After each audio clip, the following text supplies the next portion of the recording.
रोहतक के सांसद और गढ़ी सांपला कलोई के विधायक लापता हैं। हाँ, वो दिल्ली में है। वो तो दिल्ली में रहते हैं, यहाँ रहते हैं नहीं। वोट यहाँ लेते हैं, लेके दिल्ली में बैठ जाते हैं बाप बेटा। यहाँ उनका कोई पता ठिकाना ही नहीं है। यहाँ तो आएंगे 6 महीने में एक बार आएंगे, 2-4 लोगों से मिलकर, आपसे बड़ी मुश्किल से मिलते हैं। आप पत्रकार कल वो जरूर प्रेस कॉन्फ्रेंस करेंगे और 100% मैं आपको बताऊं, मेरी बात का वो जवाब नहीं देंगे। और मेरी और ये बताऊं, अगला चुनाव बाप बेटा को ना विधानसभा में भूपेंद्र सिंह हुड्डा जा पाएगा, ना लोकसभा में दीपेंद्र सिंह हुड्डा जा पाएगा। चुनाव में घोड़े नारे लगे कि कांग्रेस ने काम करवाए, स्टेज पर ये काम किया है, भाई ने तो हमने बुलाया, इतने काम किए, हमारे करीब कांग्रेस ने काम आप करें। मुझे बताओ, जिन लोगों ने वोट किया है आज उनके खाड़े टूटे पड़े हैं। कोई हॉस्पिटल नहीं बनाया 5 साल में। कोई बताओ ना, कलोई कितना बड़ा वो है, कलोई है, पर उन्होंने क्या किया? काम करके जाओ मेरे साथ, चलो कलोई में, मैं आपको लेके चलूं।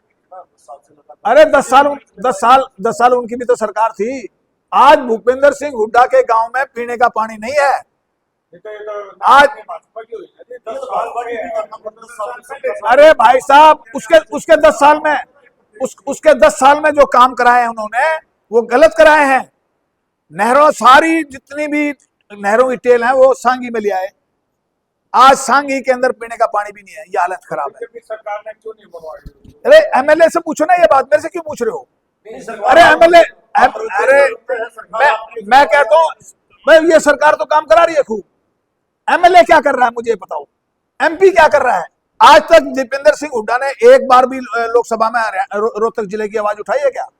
भूपेंद्र सिंह हुड्डा शेरो शायरी तो कर लेंगे, वहां चुटकुले सुनाएंगे कि भाई फलाना ऐसे था, फलाना। एक एमएलए को आप किस लिए चुनते हो?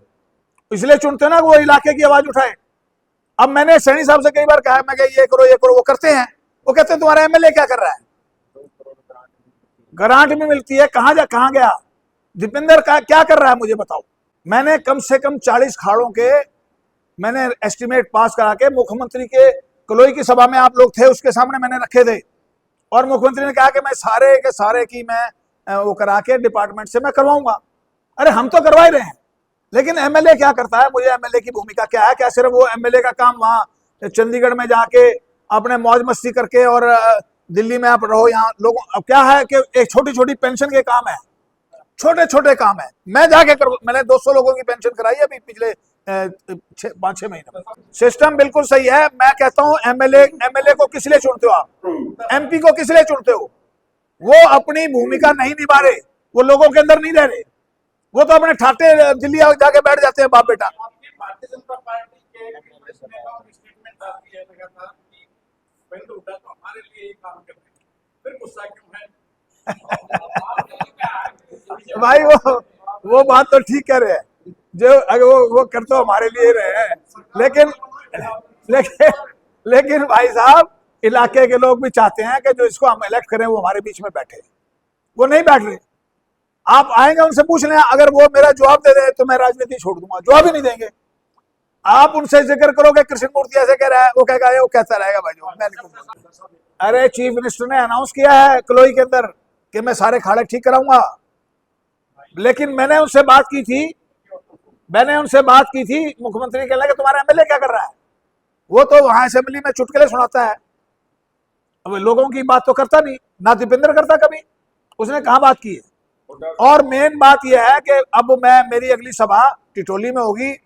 दीपेंद्र ने जो वाकफ बोर्ड का विरोध किया है, वाकफ बोर्ड में बड़े भारी घपले थे, बड़ा भारी भ्रष्टाचार था, उसको खत्म करने के लिए नया बिल आया है और सारा देश उसका स्वागत कर रहा है। ये दीपेंद्र जो उसका खिलाफत कर रहा है, तो इसको हम बिल्कुल इसकी जो करतूतें हैं उनको नंगा करेंगे, लोगों के सामने बताएंगे कि ये आदमी वाकफ बोर्ड का जो बिल सरकार लेके आए उसका ये विरोध कर रहा है। अरे वो तो बड़ा अच्छी, आज तो खुश है, अशोक खेमका तो बड़ा खुश है, अनिल उसके साथ है, वो तो ट्रांसपोर्ट कमिश्नर है इस समय। नहीं देखो, वो तो हर सरकार में, वो रोहतक में भी रहा है, रोहतक में रजिस्ट्रार था वो एमडीयू में, और यहाँ उसके फादर की भी पता नहीं डेथ हुई, कैसे हुई, क्या हुई, वो कंट्रोवर्सी में रहा मामला पूरा।